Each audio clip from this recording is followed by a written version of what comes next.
This is our project progress vlog 2. This is humane transport. My name is Clark. I'm a tech hunter. I'm responsible for looking software tools that we're going to use for our project.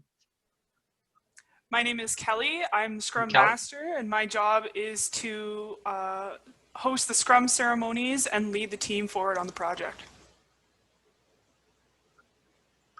My name is Mansi. I'm a tech hunter. My main job is to investigate the tool for development for our application. My name is Sana, and I'm the Scrum owner, and my job is to gather all the requirements and update client about their progress. All right, so just a review. We are designing and developing a proof of concept mobile application to replace a present Canadian animal transportation records. So for our Sprint 2 overview, the team pushed forwards to graphical user interface prototyping and testing for front-end design. Second one is we continued back-end design investigation. On the process to develop client server and database server architecture. The C4 model is for designing software architecture that we will be using. Also, we will be using entity relationship modeling and the data normalization technique to create data model for our database. There are certain steps that requires to obtain error-free and detailed data model for our application. After creating the data model, it will be easier for us to implement the database. This is our first draft of entity and attribute list. Also, for database architecture, I recommend to use 3-tier architecture that includes presentation tier, application tier, and data tier. This is how each tier is organized in development environment of Flutter. Also, we have generated the technical requirements document that defines what our developers like to have in order to work on development project. We are also investigating structure of GUI prototypes and usability testing structure. These are the things we are going to consider before creating our prototypes. Alright, so we schedule a meeting with client to discuss possible transporters action under different scenarios. Note that these scenarios are events where something unusual happens and transporter needs to do something different than usual. To do this, we created a wiki page, link to which is provided on the slide. This wiki page contains sections of multiple questions related to each form.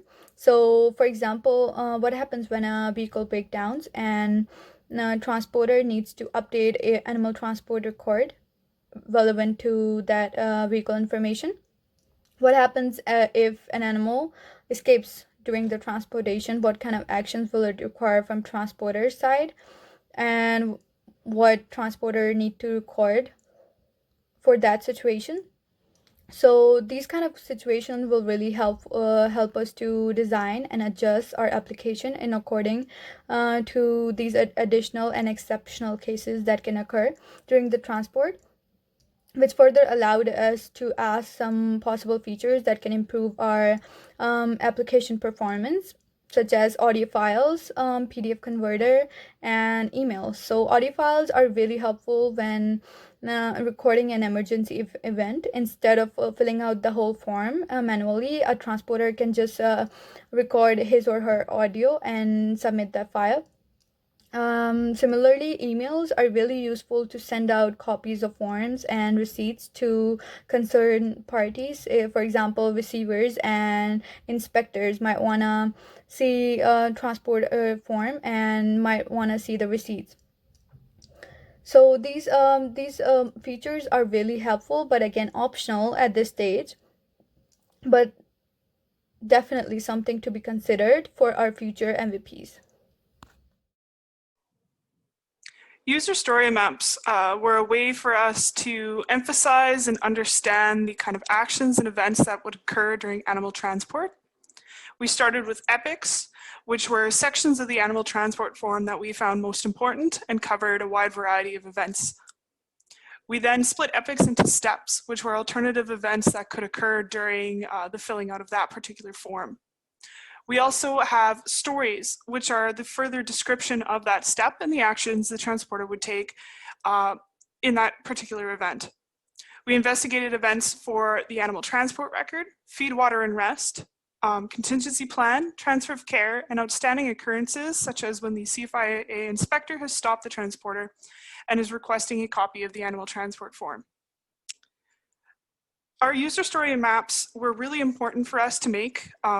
We were able to brainstorm and put ourselves in the boots of transporters and truly understand, okay, what is the sequence of events that occur and how can we translate the actions that transporters need to take to our application. The user story maps were also used to create the user journey maps. For second sprint, my main focus was on user journey mapping, or UJM. We decided to include UJM in our project in order to virtualize the journey of our users when accomplishing their goal. Furthermore, UJM reveals users' pain points and ultimately create a better user experience. We have two different kinds of format right now.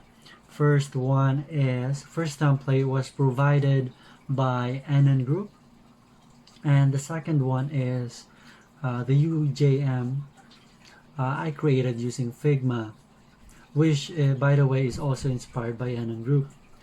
Both formats are good. They do have their own benefits. For the first format provided by the NN Group, we can easily, good thing about it is we can easily just type everything. And the learning curve is 0 to nothing. Whereas the second format, the UJM I created using Figma, the good thing about that it's really easy to visualize, to show the ups and downs of the emotions of the user as they go through their journey. At the end of the day, as a team, we will decide which do we value more. Moving forward with Sprint 3, our team will be generating GUI prototypes as per the user journey maps and associated documentation. We'll be generating low-FIs, mid-FIs, and high-FIs, and prototype testing with the client the mid-FI and high-FI varieties, with hopefully a set of real transporters and associated persons who may be using our application. We intend to use a variety of alpha-beta testing techniques and also techniques we think will work well for our own project and our own purposes. Further to our two-pronged approach, we'll also be working on the back end. We'll be designing client-server and database architectures using models discussed previous, and then we'll be implementing these using our chosen project framework. Through some previous investigation, we've determined that Flutter is our best choice for our project framework. So our next sprint will also involve the setup of the framework for developing basic windows and so forth. We may also include some GUI side programming if it's ready by the time we start Sprint 3. This is our group reflection for the meeting. The first question is, does the team feel on track? So I feel like our team is on track to finish the front end development by the end of the semester, which is really sort of the important part, that we get the GUI done. And then next semester, we can start really programming and pulling together the application. Anyone else? Yeah, I really like what we're doing with the story mapping, because that makes our progress more detailed before we actually start our lo-fis. All right, thank you. So let's move on to the next question. What progress does the team particularly feel good about? So I would say we are working on different components at the same time. So one team is working on the requirements gathering, and other team is finding the technical things like development. Sorry, forgot that. That's okay. We can get back to you. Let's move on to the next question. What barriers does the team feel is a current impediment to success? So right now, I think the only thing that's slowing us down would be, semester predicaments, where it's almost the end of the semester, we have other projects due, so on and so forth. So that could be a bit of a bottleneck for process. But at the same time, if we plan with that in mind, I think we can still finish our goals. Yeah. One other thing could be there are so many ways to document users' flow of action for the application. So just like selecting the proper documentation, for example, we are using UJMs instead of user experience map. So yeah, this takes time, I guess, just selecting the right document. All right, thank you. Fourth question is, what does the team require to move positively? I think at this time, we've kind of got it planned out. To move forward, we would need our client to get some transporters together for the GUI testing, as mentioned previous. And so, I don't foresee at this time outside sources beyond what we need for the project to move the project forward. Yeah, agreed.